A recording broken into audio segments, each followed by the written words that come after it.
glad to have Connor on the show again. We're going to talk about Venezuela. It's probably, I think everybody needs to buckle up. He's done some homework, and I'm going to have to catch up. So, Connor, glad to have you. Happy to be back. What you got, man? Venezuela, it's kind of a hot button topic right now. A lot of stuff's happened, a lot of different opinions and views on it. I know, my side of things has been, in some cases, speaking before thinking a little bit. Okay. So I wanted to start with... Give us an example really quick on your side of speaking before you think type of thing, and then how after stuff kind of flows through and you start getting to the facts. Give us an example of that on your side. So the way I see it, if we stick to this example specifically, it's using verbiage that doesn't really portray the message that is trying to be gotten across. So You've seen some groups get spun up, these political activist groups that are really good throughout history of getting, anti-war, anti-imperialism, U.S. expansion protests spun up pretty quick in big cities. It's PSL and Answer, I think, are two of them, and they've been doing it for decades. Right. And a lot of times, shocker, people jump in without taking a second to think about the whole situation. Right. And in this one, like from the left, my personal viewpoint is, kind of getting into sort of the topics that we're going to be discussing, is that Maduro not being in power in Venezuela is potentially a very good thing for the Venezuelans. He was a bad dude. He was connected with drug cartels. He was pretty much repressing thoughts and opinions and voices in his own country. He was not sticking to a democratic process. So him not being there is a good thing. Okay. Big picture, fingers crossed. However, when the left, I think I've seen a couple posts of, people saying, holding signs that are free Maduro and whatnot. And I've not quite seen like how much vetting of the truthfulness of these signs and whatnot go through. I think a lot of it where the left sometimes gets ahead of itself is voicing the liberal opinion of, we don't agree with how Trump went about doing this operation, like the start to finish presentation of it, but that's being misconstrued as we're supporting keeping Maduro in power, and that's just not true. And the other part of it being, it's important in contexts like this to think about the Venezuelan people. It does not matter to me in Winchester, Virginia, who the president of Venezuela is. It does not affect my day-to-day. So to take my feelings out of the conversation as far as the positivity or negativity of him being there, it's all about the Venezuelans. Are they going to be in a better spot today, tomorrow, next week, next month, next year than they were 4 days ago? And hopefully, I think there is potential for doing that now. And that sort of brings me to my research, my second. So realistically, what we're saying is, based on what you've seen, there was an effort by some, where we'll just say left, it could be far left, but there is something out there where they're protesting him being removed. And I think we can agree him being removed is a positive thing for the Venezuelan people. It's just like Afghanistan is a positive. It's just how we do from here, realistically. If that country turns into a better country because of it for the Venezuelan people, then it's a positive thing. Correct. And I think the one tweak I would put on that assessment would be, a lot of the protests, I think because they were spun up as quick as they were, in my viewpoint, the protests are not about taking Maduro, so to say, not about how that affects Venezuela. It's about how we went about executing the mission, executing the objectives, and the lead up to it. You look at, going after drug boats, moving a carrier group into the area, moving all this stuff and equipment and whatnot, saying it's one thing, and then boom, we pull off this operation, and the legality of things is drawn into question. The context and the reasoning or the means through which this was executed, I think, is more so where the pushback against the administration is. Not necessarily that Maduro was a good person, but that our approach to this did not meet the criteria it should have.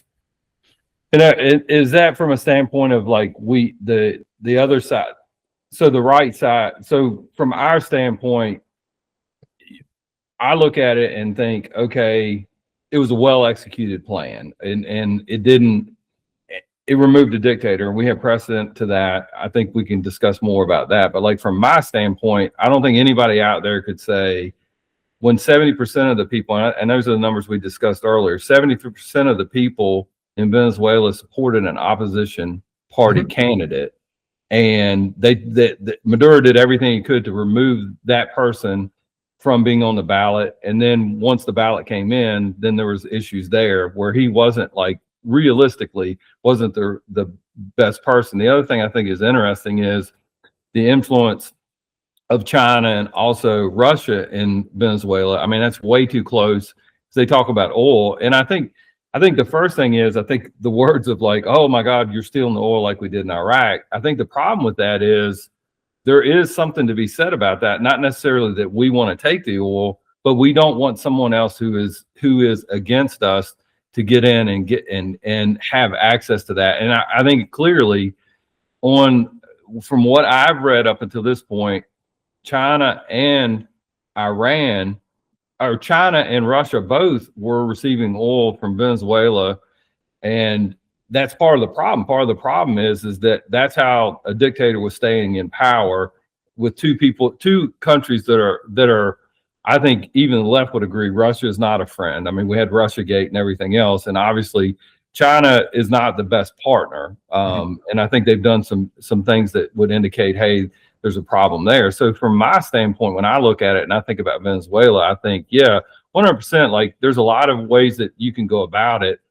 I will say this, it reminded me a lot more of someone that is near and dear to you, Barack Obama, making a decisive decision to say, just think about that. We went to a country that we were not at war with and killed someone who, and so what is you're talking about Osama bin Laden? Osama bin Laden, we went and killed him. Obviously we had declared a war on terrorism. But so from my standpoint, we still did the same in the context of we went against someone else's sovereignty. We went against the sovereignty of Pakistan to accomplish an objective. So how is that different in Venezuela? So great. We'll start spot on there. That's a great jumping off point on that. And so for me, my perspective, and this is purely just my thoughts. Okay. When you're comparing and contrasting the two, you're looking at, Osama bin Laden and going after Maduro. I think while yes, and feel free to say I'm splitting hairs, they are operations, they are approved by the president to go take care of something that we felt needed to be taken care of. But I think that there's a few very key differences between these two operations. I'll run through those real quick, or as quick as I can. Okay. The first and foremost is when we went after Osama bin Laden, it was as small as possible operational force to go into one home to get one man who was not the president of Pakistan, was not in any way important to Pakistan. And it's someone that we had been targeting for decades. The Pakistan thing, do you not think he was experiencing safe haven in Pakistan, being right next to he absolutely was. He was valuable to Pakistan from that standpoint because he was a valued guest of Pakistan. I understand the leadership thing, but I think splitting hairs, Maduro, can you say someone that represents that I'm a democracy, but then runs people? I think that's the biggest complaint people have about Russia is Vladimir Putin just kind of rewrote the republic that they had, rewrote the history, and said, I'm going to run as long as I want to run. And so from my standpoint, I agree a duly elected president of a country is one thing, but someone who has clearly shown that he is not following the paths of what that country stood for. And you have 70% of the people saying, this is not what we want. Sure. So. But so specifically, like with the Osama bin Laden thing, like why these two, in my opinion, are different real quick was he's not the president. He's just, for all intent and purpose, he's just a guy in a house. We sent in the smallest possible military unit to get him out, and the only casualties were his guard and whoever was in that home that posed a threat. Okay. No one else in Pakistan, nothing outside of that house, maybe that block, because I know a helicopter crashed, and that I forget what that damaged, but all, just that house was hit. And it was someone who, and we'll split hairs on this one, it was someone who did a direct attack on the United States, killing 3,000 Americans. When you compare that to Maduro, Maduro was the president of his country. It was a full-blown assault, helicopters, Navy, ground troops. 80 or so people died, including 30-something Cuban soldiers. So it wasn't just the guard. So what were the Cubans doing there? I don't know. I saw that apparently, because I guess it happened in Panama or Nicaragua too, that I guess Cuba is outsourcing its special forces to be like palace guard for Central American presidents. But yeah, because it's something like 32 of their, I think they're called like the Black Wasps or something I saw, were his guard. The dead hornets. So we killed about 80 people. Multiple U.S. soldiers were injured in the attack. We bombed multiple locations, not just wherever Maduro was, and it was very, very public, as opposed to bin Laden, where it was covert, sneak in, sneak out, get him and go. So to me, they are two vastly different situations because of multiple context points. Again, simple, just off the top, you're taking out a president and a terrorist, which the president could be considered a terrorist with his connections with the drug industry or narcotics industry. So there are those, but those are indirect deaths, as opposed to bin Laden, who flew planes into 2 buildings and directly facilitated the death of 3,000 Americans. So that's, to me, that's why I see them as different styles of operation. And to me, that's also why I view the Venezuelan operation as needing congressional approval.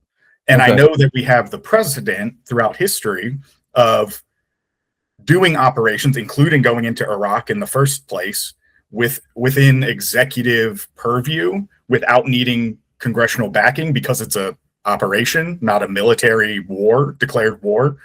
But that also calls into question, because I remember when Bush went into Iraq, a lot of people questioned him for that. A lot of people said, hey, whoa, I don't know if this is legal then. I know when we went into Panama to take out Noriega, it did not have congressional approval when it happened.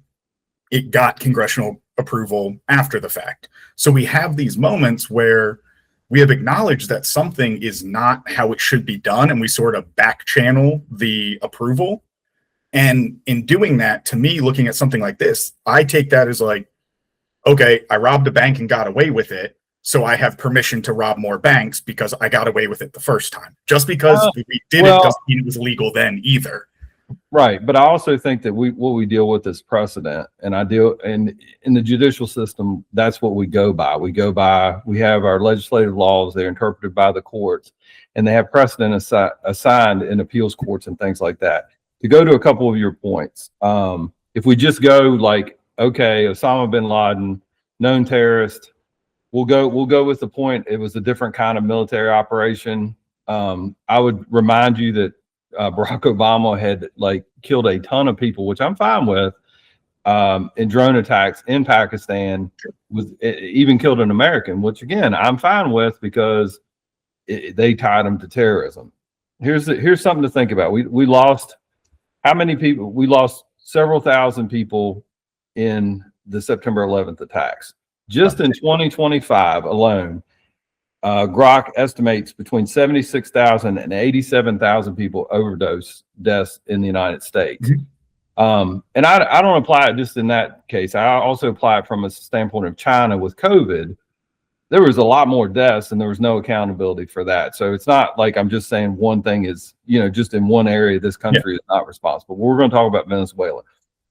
From my standpoint, there have been a tremendous amount of deaths that are contributed to the nucleus of China, Russia, and also from Venezuela, and it was almost acting as a hub. And so from my standpoint, hub for illegal activity, because again, these countries, they are all supporting a rogue, what I would consider a rogue regime. And the more leeway you give them, the more the probability of something bad happening in our backyard is greater. You have China trying to get influence down there. You have Russia trying to get influence. And from my standpoint, the fact that we've had all these overdose deaths, he has declared them a terrorist threat, international terrorist organization through Venezuela, which is why he was taking out the boats. So like from my standpoint, he has had that discussion. And if they had an issue with that discussion, they have that ability. They have the ability to go to the courts, file suits and say, hey, we don't think this is right. I think from my standpoint, you can dislike the way that I think at my point, I think people hated Barack Obama and they complained about everything that he did. I felt like what he did with the SEALs and what he did to take down Osama bin Laden and kill him and take him out, I think that was a ballsy move, 100%. Mm-hmm. And the flip side, I wish, and I feel like history will show, and a lot of it depends on how we move from here in Venezuela. I think history will show that this was a ballsy. It's almost like going on fourth down. Big Georgia fan. We tried it twice. We made it once. The second time we didn't make it, but that's a ballsy move. It's saying I'm a leader, and people are not going to agree with leadership. And like from my standpoint, Barack Obama, phenomenal choice to use the SEALs in that way. I take not exception because that's a strong word, but like what you're saying is a military operation. Those are military targets. I understand that we're not at war with them, but there is without question, there is collateral damage in any military operation, unfortunately, just like when we do the drone attacks and there's, innocent people inside of the car. Innocent is a relative term. They might not be actively engaged in terrorism at that point, but they are affiliated with somebody that is. And so like from my standpoint, for me, as it relates to what you said, is I agree it was a military operation. I think you've made it sound a lot bigger than it is because you had all these entities in support. And I think when you start adding up the entities in support of Osama bin Laden to include the burial at sea and everything else, you're talking about a whole lot more people. Sure. And that's one of the things about it is you can't number people and say, well, we had a whole fleet out there doing this, and so they were involved in this operation. They were involved, but like how operationally, who was used and who was utilized to complete this operation? Not sure. We're talking about a very limited number of bombers, a limited number of attack helicopters, and then the Delta operators that went in there and actually extracted them. And I think that to me, what I look at, let's call it a win from my standpoint, because it's not easy to go after somebody. First of all, everybody talks about the intelligence operations and how shitty we do a job. This is 100% the CIA should be taking victory laps because they did an amazing job of getting information. And I think the average person looks at that and they're like, oh, they just landed at the right place. No, there was a lot of work that went into them going to the right place. Second thing is, from an operational standpoint, those dudes went in and that was a surgical hit. I mean, the fact is they went in there, they didn't cause any damage to anything, to their target that they wanted to extract alive. They did it. It was almost like a hostage rescue, except it was a targeted, we're going to extract this person back to justice. And I think that speaks volumes to the efficiency of them and what they do, their level of training. So like I said, I think we can disagree that, hey, whether it's a military operation, not a military operation. I think one of the greatest things about our conversations is we both are going to come down on different sides. But I think at the end of the day, one of the things, just strictly as it revolves around this conversation, is that this was a good thing for the people in Venezuela. It remains to be seen if we do a good job. In the past, we've not done a great job of supporting things. And I guess this will go to your next point. I think it's really a good thing that we did not try to shove a leader down their throats. We took an existing leader that they had and are in negotiations. Those might go to shit any day now, but as of right now, we have a duly elected. Well, that remains. She's going to take it. It doesn't look like the United States is trying to take over a country. I feel like we're trying to help them take care of themselves, and we're going to start. We didn't just like dismiss everybody. Think about Iraq with Paul Bremer. I mean, we just like got rid of everybody in it, and we were stuck there for a long period of time. This, I think Trump is. I mean, people can go back and forth and they can say different things, and I think one of the things the Secretary of War is taking hits for is like he doesn't have any experience. But I can almost, and I want to give a shout out to the Raging Cane, the general that is over the Joint Chiefs of Staff, is a VMI graduate, which is very short distance away from where we live in Lexington, Virginia. And I think it's pretty cool that you have that kind of connection in Virginia, that we've got our military academy that's producing that level of leadership. So to your next point, we've got the transition to a new leader. Yes. And so that's where I spend a little time. I mean, honestly, most of it's on just Wikipedia because it's all history anyway. Okay. But that's where I wanted to hit you with some stats and get your feedback on it, because we are now in the transitional part. We're in the next part of the phase of who takes over. There's the conversation coming from the president that, we are there. We will run the country until a safe and proper transition of power can come through. We're going to send potentially our oil companies there to rebuild their infrastructure. We, at least in the short term, based on what Lindsey Graham, President Trump, Stephen Miller, Deputy Chief of Staff, have said, we are going to be involved in the Venezuelan government for at least the short-term future, if not a little longer. But looking back throughout the history of the United States, we have an MO of sticking our nose in other countries. And historically, it's not gone great for us. Okay. Through my rough research, kind of looks like that. There are 3 instances that I came through where we successfully changed the regime of another country. Now, when I looked at this, my premise was, since 1950, post World War II, okay, how many times has the U.S. Either directly or indirectly, through covert or non-covert means, affected change within a different country's government, a regime change? Okay. Rough numbers that I was getting back was somewhere between like 60 and 70 times we've had some sort of influence in that. Mm-hmm. And then the number drops down when it's like our direct involvement of taking someone out and putting someone in. And in doing that, I found 3 instances where it went well. So number 1, 1965, Dominican Republic. It took a few years, but by 1978, they have a democracy. They have since pretty much just maintained that democracy, have had economic growth. They're in a good spot. Okay. Grenada, 1983. They now have democratic elections. They've had economic growth. They're in a good spot. Panama, 1989, Noriega. We went in and got him out. And they've pretty much been, for all intent and purposes, a successful country ever since. The interesting thing with that one was Noriega was a CIA asset that we had worked to put into place in the first place. So we kind of went in and cleaned up our own mess. Right. Now, the flip side of, so that was 3 in the last 75 years or so. The flip side of that, and I won't get into details on all of them, but let's just do 3 to 3. Do the 3 worst. I know Iraq, Afghanistan. So Iraq and Afghanistan would be the 2 that you would think of off the top of your head, but I'm actually going to jump to a couple different ones, okay. 3 other ones. So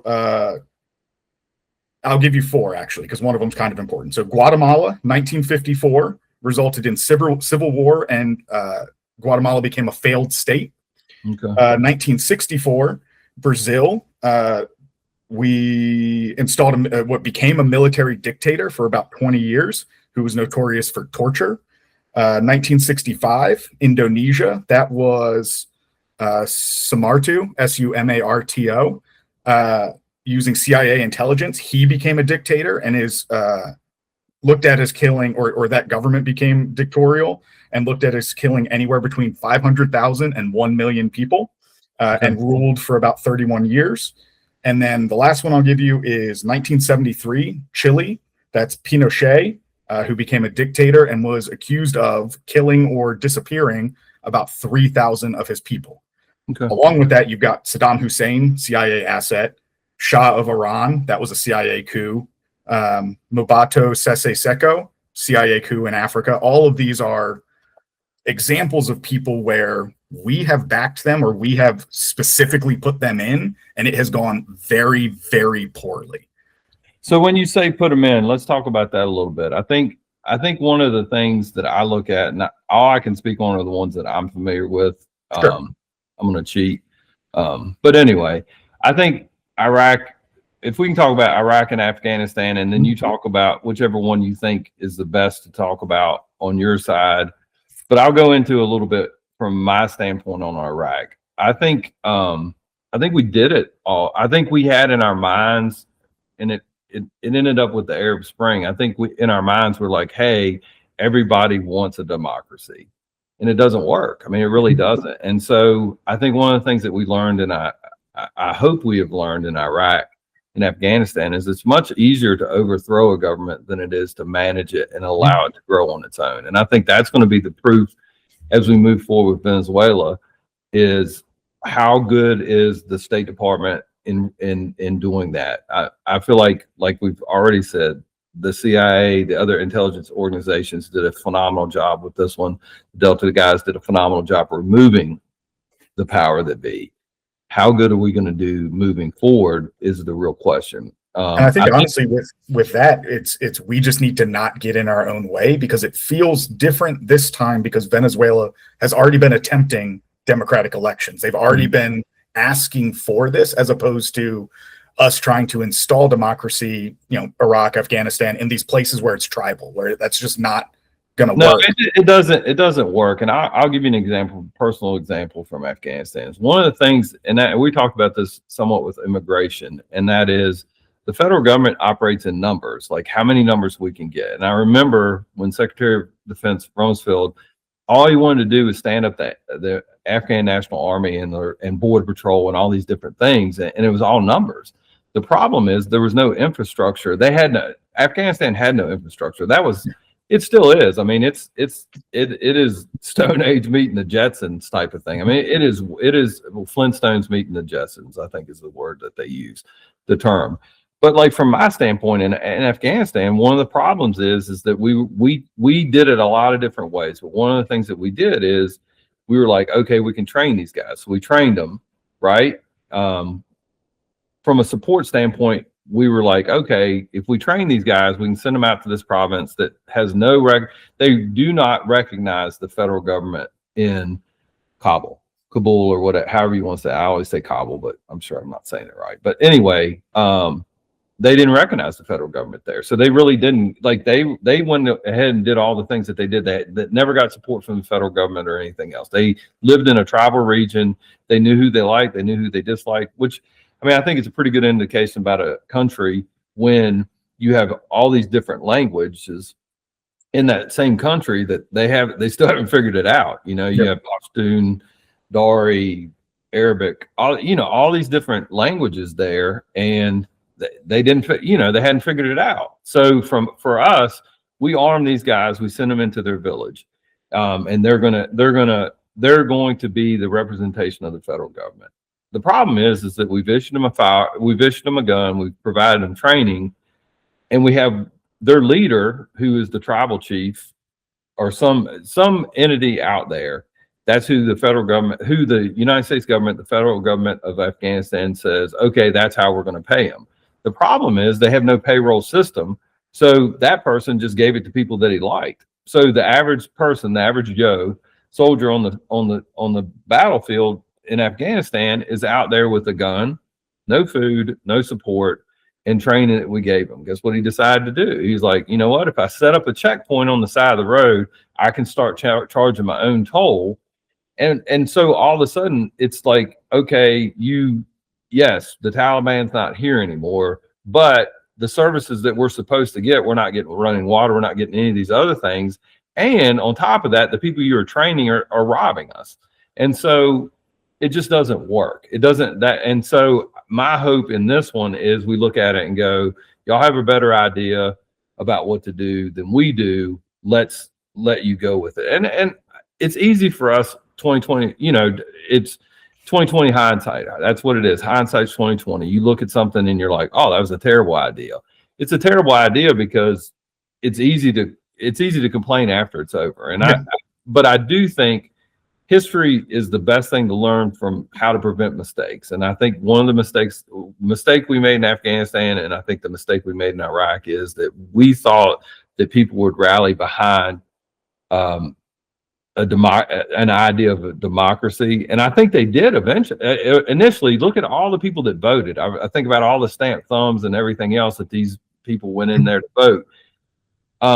And I think they really embraced it. And then they realized, like, our lives aren't any better. So then then that vacuum is filled. And I think for me, I think Iran is a very interesting thing right now. And I think Venezuela is a very interesting, and there are some very smart people working on it. I just hope that they are able to put a government together in Venezuela that is beneficial to the Venezuelan people. And that's the aspect of it where I personally, I'll say I'm not holding my breath, is us going in and I'll let a little bias out real quick. I'm not holding my breath under this administration because this needs to be for the Venezuelan people. It needs to be for the success and growth and economic stability of that country.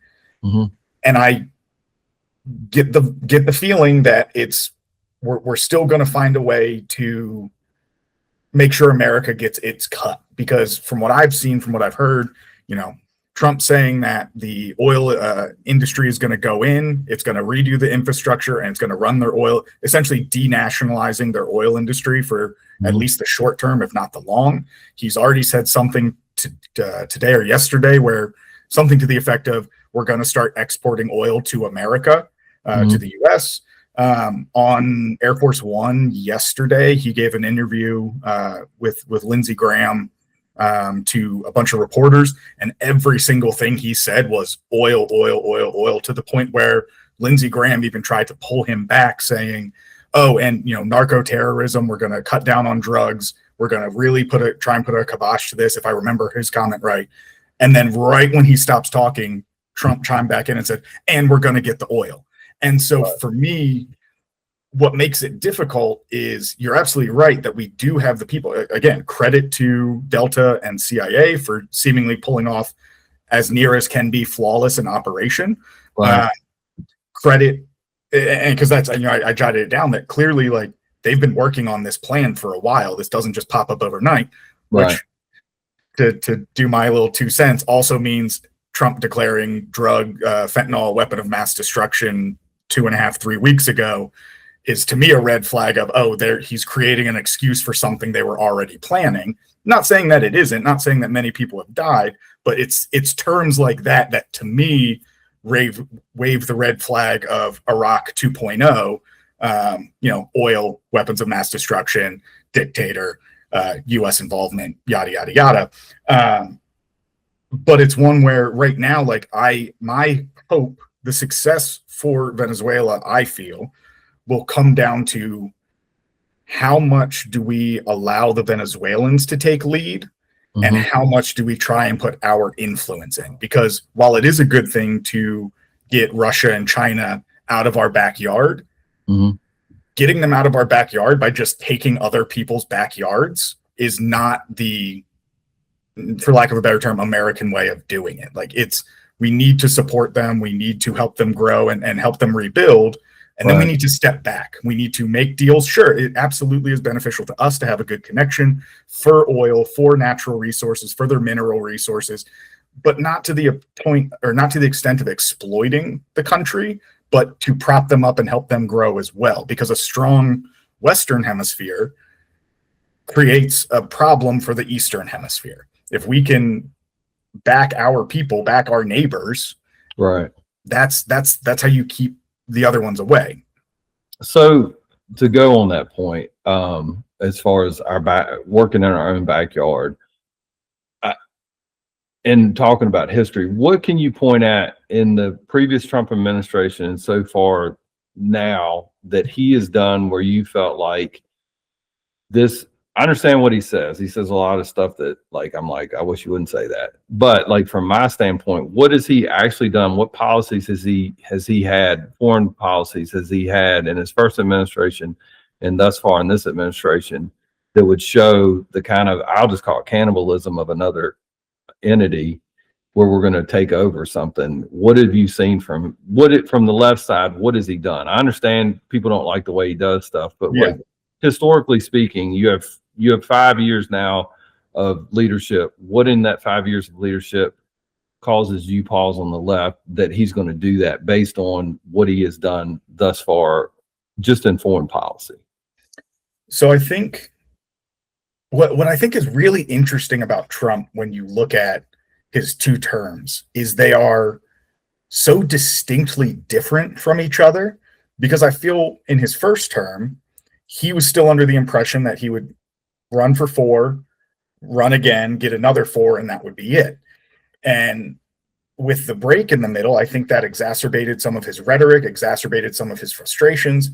And so in the first term, I remember he would bring people in to be his advisors and whatnot. And it seemed like in that first 100 or so days, that first year, he was firing one left and right until he got people he wanted. What he's done differently this time is from the jump, it feels like he's targeted, and you know, this is my left view of, feels like he's targeted people that are not necessarily the most qualified for the role, and therefore will be more likely to go with his plans because they know, you know, they're in a position outside of maybe they know they should be. But so he gets yes men. Let's just pause it with that. Let's think about that. So we're saying that he's putting people in who aren't qualified. Let's just strictly take it from this standpoint. The Department of War is the one that executed this mission. You mean the Department of Defense? No, Department of War. They are the ones that put this mission together. Correct. Is that like what we're talking about is effectiveness? Is the Secretary of War beneficent as it relates to just this operation?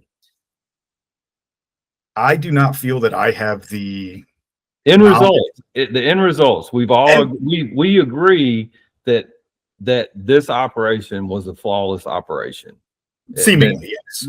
The objective was to remove a leader and do it in a strategic way where we didn't lose our people, and we did that, and he did that. And I think people want to say, well, he's not qualified, but at the end of the day, he was given a mission and he executed it flawlessly. So that is, to me, that is an indication of effectiveness.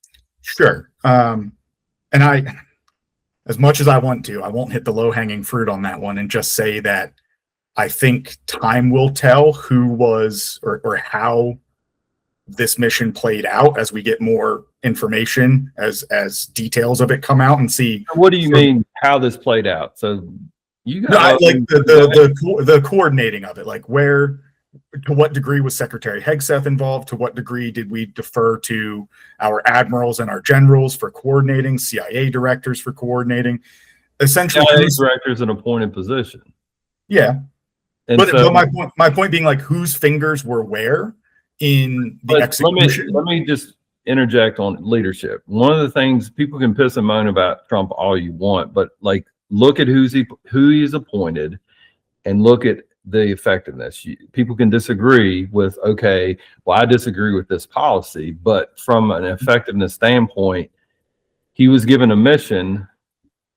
One of the things that's caused the most problem for the average soldier on the ground is policy leaders, appointed positions, Secretary of Defense back then, the president, all the people that are involved in the chain of command.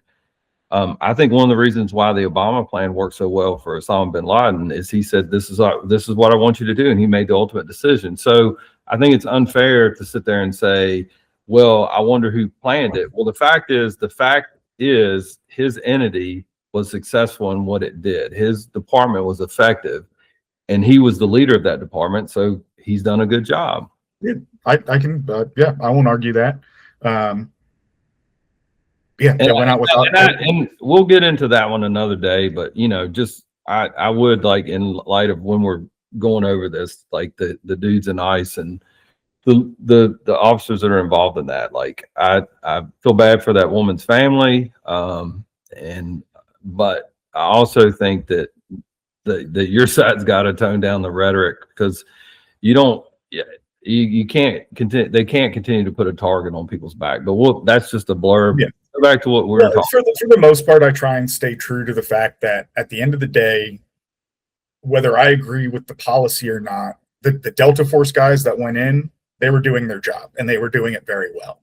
Mm-hmm. And I can't, any feelings I have towards the execution or the legality or whatever side conversation, that's not on them. They executed their operation to the best of their abilities and nailed it. And credit where credit is due to them. And therefore up the chain, like it went off. It went smoothly as to be expected, as it could be planned to. Not without casualties on the other side, but credit there that it was executed well. Well, I think let's talk about casualties. I think one of the things people complain about a lot is they're like, well, they were innocent. Have you heard anything on your side about innocent people? I'm not talking about like, hey, you're a bodyguard and you were trying the only people I've heard as a casualty as of yet, haven't heard anything about Venezuelan citizens or civilians. It sounds like it was 80 soldiers, 32 or so of which were this Cuban special forces group that had been brought in as like direct security, apparently not very good, but they were there. And then I guess that would be 48 Venezuelan soldiers. But to my understanding, there have been no secondary civilian casualties. Some U.S. guys got injured, but we lost no U.S. troops, which is good.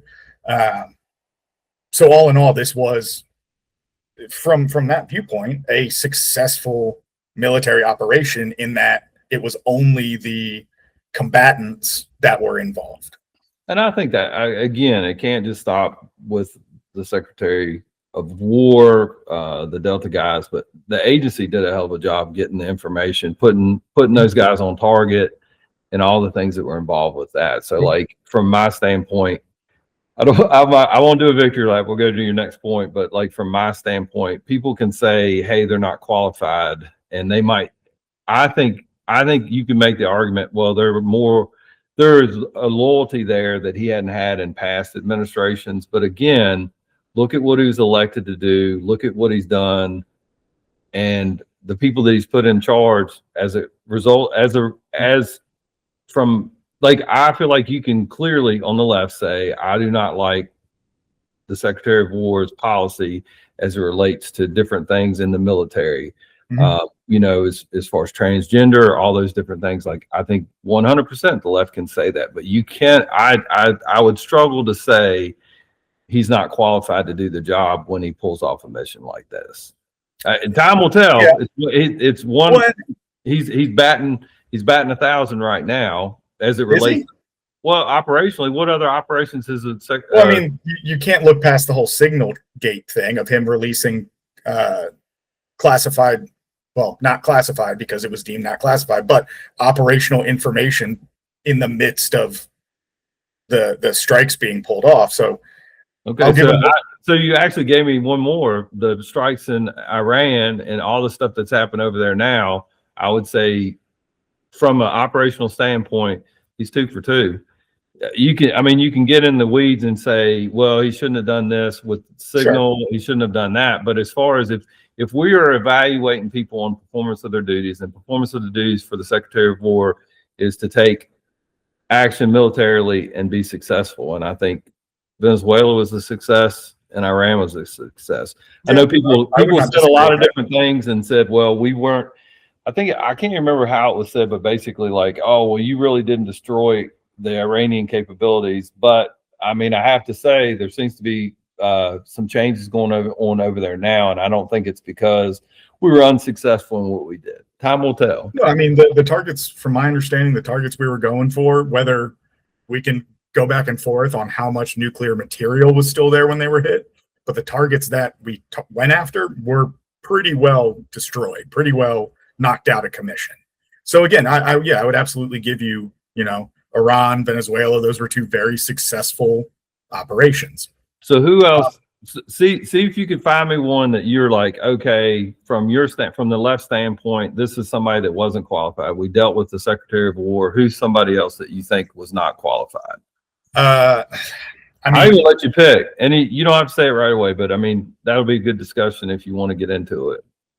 I mean, I feel like that takes us off on a tangent away from Venezuela for another time. We'll come back to it, but I'll say RFK Jr., I think with HHS is a little out there for my liking in terms of his approach to things. I think we'll circle back to that one a different day.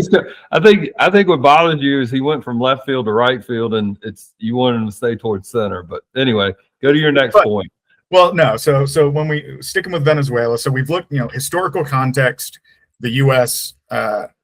Really needs to nail this one because again, if I'm just off the top of my, or not top of my head, but looking like 1953, 54, 64, 65, 73, 94, 2011 with Libya, like we've kind of dropped the ball a decent enough a number of times that making sure that these guys are okay and these guys are in a better spot.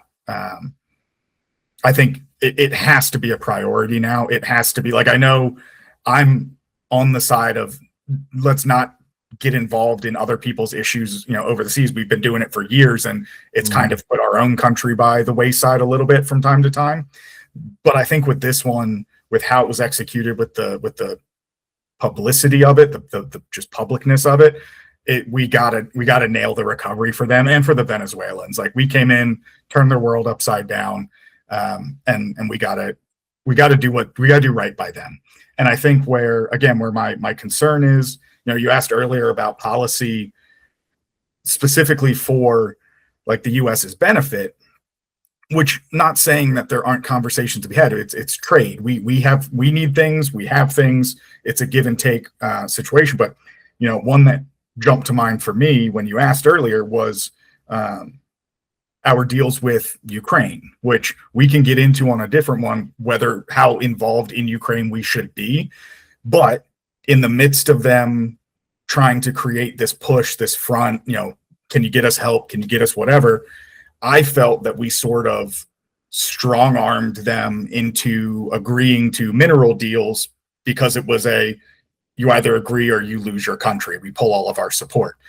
To me, that seemed like a sort of taking advantage of the moment situation, which again, that's maybe, a soft heart or whatever.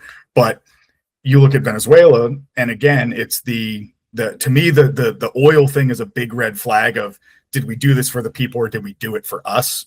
And it can be both, but it has to be an equitable both and not an exploitive both. So I've got a question as it relates to that. I feel like you have what we've discussed on the left is kind of this thought of like helping your neighbor and things like that. Mm-hmm. And so my question as it relates to that is, from that standpoint, what does your side of it look like? Because I think we look at the equitable side of it, of like, okay, we that wasn't a cheap operation that we performed to remove their president. Correct. So we have expended resources. So at what point, from your standpoint, is there like, okay, you have made restitution or at least righted the ship, and this is a equitable relationship on both sides moving forward? What does that look like on your side? Beneficial deals. So like, obviously at the end of the day, like, it's going to come down to oil exports from them, imports for us, minerals, stuff like that. Right. And so in a way that, if they're selling oil to England at, $60 a barrel, they sell it to us at 55. Just something like those little bits where we're not exploiting them and just taking, They're still making, they're still growing their economy. Okay. Just giving us a little bit better of a cut, so to speak, or of a agreement. Or you look and you go, establishing them. I think a big one, if we truly want to say that the operation in Venezuela was for drugs and not oil, I think one of the biggest ways that they could help us is be the police force of the Central American area to fight the war on drugs for us in that area. I think that would be a huge. So you're saying their country is responsible for interdicting drugs before they get to the U.S. Is that what you're saying? I think that would be an amazing exchange if there was a way to pull that off. If there was an agreement that could come where they were catching the boats before they left, as they're leaving before it gets to us, or if they were influencing to the best of their abilities their neighbors to try and prevent the movement. I don't know if that's even feasibly possible. I don't know what the policy or the diplomacy on that would be, but I think you're definitely onto something, because like from my standpoint, because I worked narcotics most of my career, and we always said we're successful if we interdict them before they ever get here.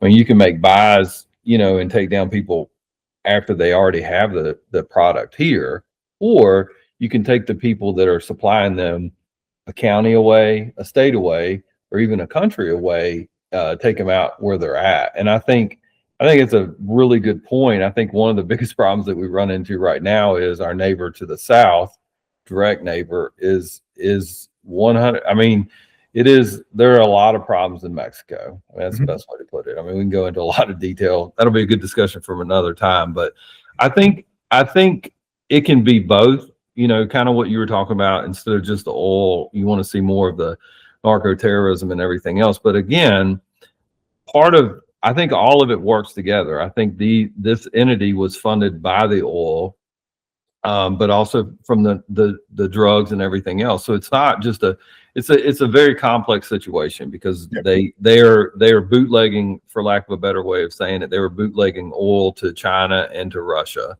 and it is interesting. Someone put a story on there and they said, well, this is beneficial because 70% of the oil that China is getting is coming from either Iran and Venezuela.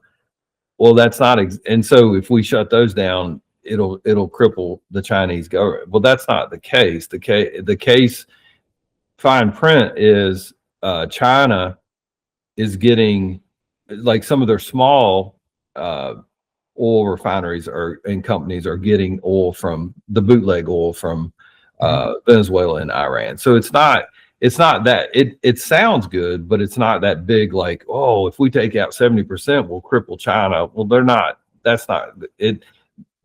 There's a contribution there. It's just not the biggest story. Well, and so also I'm gonna take just a real brief side thought experiment of, let's pretend we aren't Americans, right? So like right now, America faulted Venezuela a lot for supplying, the ghost fleet for the Russians, or the sanctioned oil getting out. We just caught a ship in the North Atlantic that the Coast Guard's been chasing for 2 weeks of an oil tanker.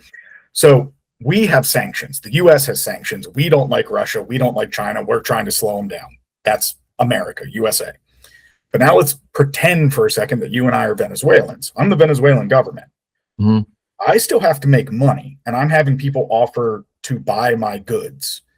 So to me, like, people bring up like, oh, they were supplying oil to Russia or China. Okay. They need to make money. They need to run their government. They need to fund stuff. I know for sure if someone tried to tell the U.S., don't sell your soybeans to China because we're embargoing them. If it's Venezuela or Argentina trying to tell the U.S., hey, don't sell soybeans to China because we're selling soybeans to China, we look at Argentina and go, screw you, we're doing what we want to do. And so there's a certain degree for me, when you look at these other countries, you can have the American opinion, but they're not Americans, they're Venezuelans. And how would we feel as Americans if we started being dictated what we could or couldn't do by another country? I look at it too in the sense of, and this is where like the thought experiment is let's say Russia or China or heck NATO, or pick a country, thinks that Trump is being a bully and that Trump is being this huge problem in the Western Hemisphere. Oh, he just invaded Venezuela. Oh, he's killing whatever. and one of their black ops teams comes and snatches him out of the White House in the middle of the night. Obviously, that wouldn't happen. It's feasibly impossible. But the argument being, if we are able to sit and justify our actions, we have to understand that those same justifications are running through other people's heads too. You know as well as I do that somewhere in Russia there is a conversation being had of how could we take Trump? How could we take him out? How could we do whatever? And you like, I know it's a weird take, but it's that if we can accept that as Americans and our policy, then we have to understand that we aren't the only ones thinking that way. And how would we receive that same situation, God forbid it happened to us? And that perspective of, okay, so, and it's why I think it's so highly important to help rebuild Venezuela right now is they took a kick in the mouth, and now we have to help with the bandages. We have to help with the whatever, because we need that. Did they really take a kick in the mouth, or did they? Some. I mean, he had his supporters. He had people that were there. He had the 30%. But again, if you're dealing with a democracy, and I think that's the difference, is that I'm not going to use the America First thing, but we are America. And if we want to look at it and go, okay, well, we made a mistake, we need to change our policy, I think that's one thing. But I think if you go into the history, I don't feel like as Americans and as a government, like there are people that take advantage of situations 100%. We talked about the 1% before.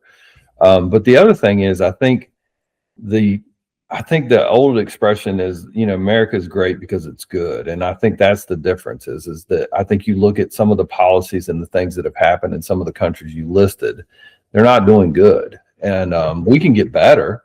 But like from my standpoint, China, it hasn't been good.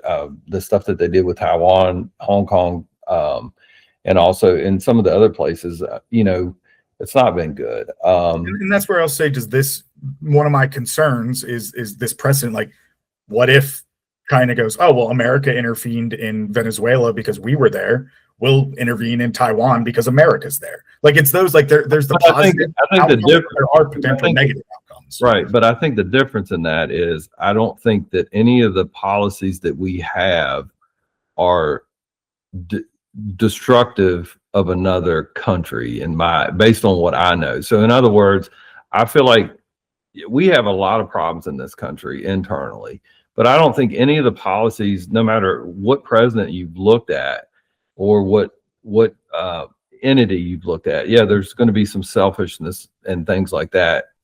Again, with the 1%, but I think as far as a country, we are not trying to take other countries. China is actively trying to take other countries with Taiwan and things like that. Russia's doing the same thing with Ukraine, with Crimea, all those different places.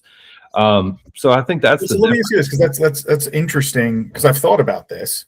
Okay. And so obviously after World War II, imperialism was kind of shooed away. Colonies were given up. The sun set on the English Empire, all that type of stuff. And especially the British Empire, yes. And especially after the Cold War, when Russia or the USSR collapsed, like they gave up all their satellite states. But when I look at it, I feel like America did a very tricky maneuver to our benefit. I don't fault us for it at all. I think it was very tactically smart.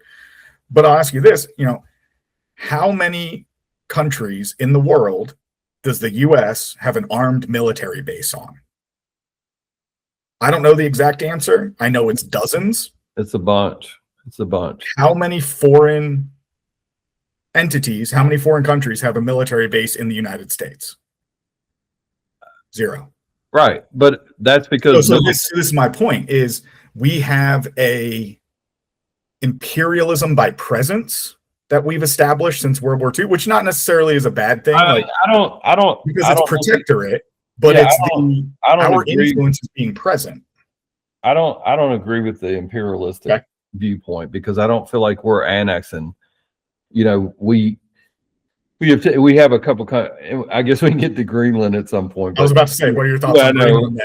But again, I think that's posturing. But from my standpoint, when you look at that, is most of those countries that we're in, I think about Korea and a couple of the other countries, are countries like Japan. We have signed on to protect them, and I think there's a lot of different things, but I look at it like this. If we use it as an example, nobody. So let's just take it from a standpoint of.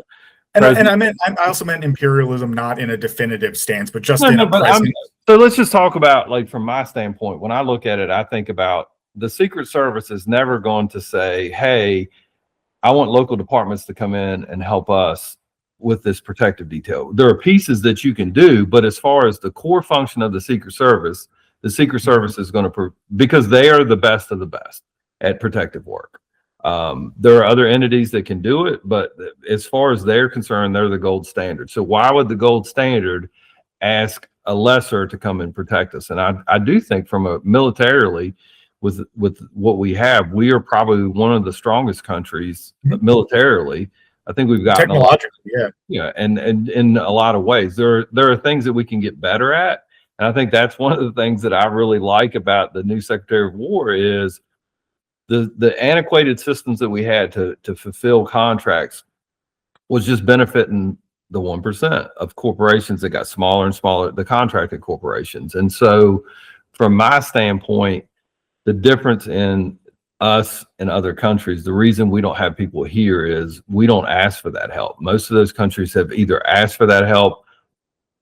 I think about Pakistan because you can say, well, no, they don't ask for it. But yes, they really do, because Pakistan didn't, they have to talk out of both sides of their mouths. They've got the far groups of people that, like, no, we don't need America. We hate America.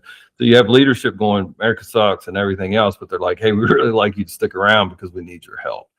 So, and that's what comes with being the biggest, baddest in the neighborhood is, yeah, you're going to piss off a bunch of people, but there's also a value to be had by having you on. It's the running joke of you always give the candy bar to the weird guy at work because you want him on your side if something goes wrong. Right. Always as the liberal, always make friends with the people that have all the guns, because in a pinch, I know where to go. Right. But it's that aspect. So I think you're spot on that it is a relationship more than a exploitation by any means. And you do look at places that like Pakistan where they know the use of America, but they also know that they have to play nice with their neighbors essentially. And I think that's why when we look at going back to the Osama bin Laden thing, it's why we didn't just blitz Pakistan. We talked to them and we said, hey, this is happening. I think there was some communication at some point, but we didn't give them a heads up we were going in. But we communicated with them, and I don't have any inside story, but I would say there was somebody that knew that we were coming, but it wasn't somebody at the very top because of the possibility. I mean, he was a welcome guest there. So yes, but my point being that it's that conversation. It's that they know we don't take it personally when they don't say nice things about us, because we know that it's their obligation in that area. Yeah, to take that stand. Is there anything else we want to cover before we cut it? Because we've hit our time limit. No, but I will give you one thing to think about for next time when you're talking about your contracts.